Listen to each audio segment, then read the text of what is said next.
kasama po natin si kaibigan ngayon guys. Kinakabahan po ako kapag ganitong oras, pag bigla po siya nga pumupunta kahit hindi natin tinawag. Ibig sabihin nito ay napaka-importante ang kanyang kailangan. Kaibigan, ano po bang update po ninyo? Bakit po naparito kayo?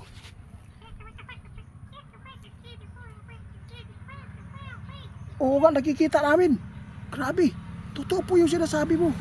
Guys, kitang kita po natin guys yung mga ipinapaalala ng ating mga kaibigan na mayroon po mga trahedya, mga kalamidad na magaganap. Magklase-klase na lang po ang magaganap guys. Kaya mayroon po siya nga kailangan na ipaabot sa atin. Ano po yan kaibigan? Nakakatakot po ito guys, no? Unang-una, magpasalamat po tayo sa ating Panginoon ngayon dahil po wala pong mga nabalita ngayon na mga kalamidad na malalaki. Pero kaibigan, nilindol po yung ibang bansa ngayon. Malakas-lakas din po yung lindol na tumama po doon.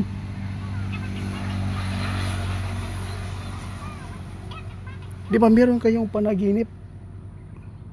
Di ba? Na magkakaroon ng lindol na malakas at meron pong naghingi ng tulong na ito ay naiipit po sila. Baka po ito na po ang hinuhulaan nyo at saka yung panaginip nyo. Sabi ng ating kaibigan kasi hindi dapat maghanda po ang Pilipinas sa mga magaganap, lalo na ang dabiguan. Wala pa. Totoo yan kaibigan, wala pa. Kaya pumupunta po si kaibigan sa atin ngayon dito guys dahil po napaka-importante po ang kanyang ipapaabot sa atin. Kaya salamat po kaibigan. Ano po ba ang magandang gawin po sa mga tao ngayon? Wala man po tayong magagawa. Dapat manalangin na lang po lagi guys.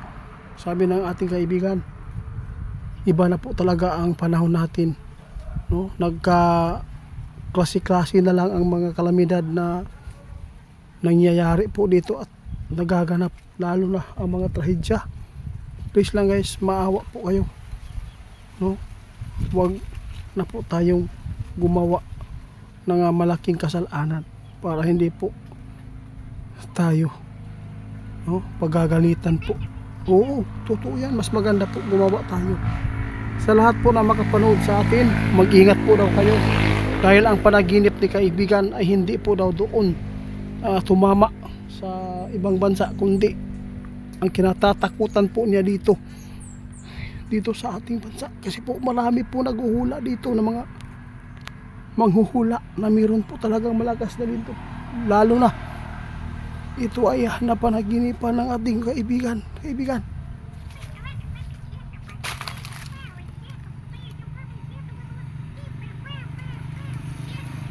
Ito po yung sinabi ng ating kaibigan ngayon. Ang ginawa po namin, itiit, kapag mayroon kaming mga ipapaabot na mga impormasyon na napaka-importante, lalo na sa kaligtasan ng tao, wala kaming pakialam kung ano man po ang sasabihin ng mga tao, kaibigan. Pero okay lang po yan kaibigan, at least nakatulong kayo kaysa yung ibang tao dyan yung binabantayan lang po ang kanilang galit sa isa't isa, lalo na kapag mayroon pong gumawa ng kabutihan ay binabato po nila ng hindi maganda. Okay lang po yan, at least nandito po kayo nagpapaabot. Akala ko yung panaginip mo, yun na, tumama po doon sa ibang bansa. Grabe po ang nangyayari sa ibang bansa ngayon guys. Napakaraming nagaganap tulad po ng sunog, kalamidad.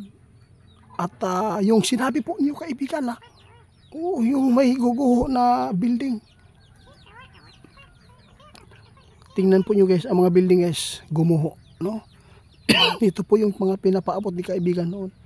At saka yung meron pong vulkan na sumabog daw doon guys, na grabe po ang lahar, no? Kaya mag-ingat po daw tayo guys, sabi ng ating kaibigan. Kasi po ang nakakatakot daw dito, ang Pilipinas hindi pa tumama ang inaabangan po ng PBOX na magaganap po dito sa atin. Sana kaibigan hindi ito mangyari. Kung tatanungin kita,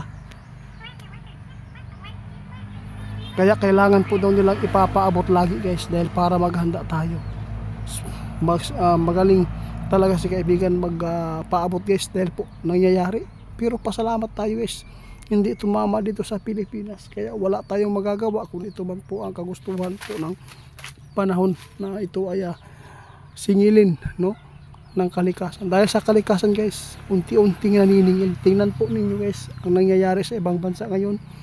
Yung lahar, yung landslide, ang matataas po ng mga kabundukan, guguho. Dahil po yan guys na hindi na po talaga maganda ang kagagawa ng mga tao dito sa mundo, dahil po sa kanilang sariling kapakanan, no? Sarili po nilang sila po ay umangat, ngunit kawawa po ang nasa baba. Kaya kaibigan, maraming salamat sa inyong babala. Mag-ingat po tayo guys sa The Big One, dahil po nagbago ang panahon na good news na sana yung ipinapaabot ng ating kaibigan nung isang araw, ngunit ngayon nag-iba ang takbo ang panahon. Lalo na ang panaginip ni kaibigan ay hindi po nagaganap pa. Kaya mag-ingat lang po tayo kaibigan. Ano po ba ang huling pakiusap mo sa mga tao ngayon, na lalo na yung nagpapatuloy sa pagmimina, lalo na po sa mga tao na magpapatuloy po ng pagpuputol ng mga kahoy, nag-uuling, yung nakakasira po, lalo yung mga factory na grabe. Isa na po, grabe, isa lang po talaga ang masisisi dito guys, no? Walang iba kundi ang mga taong may sariling mga kayamanan.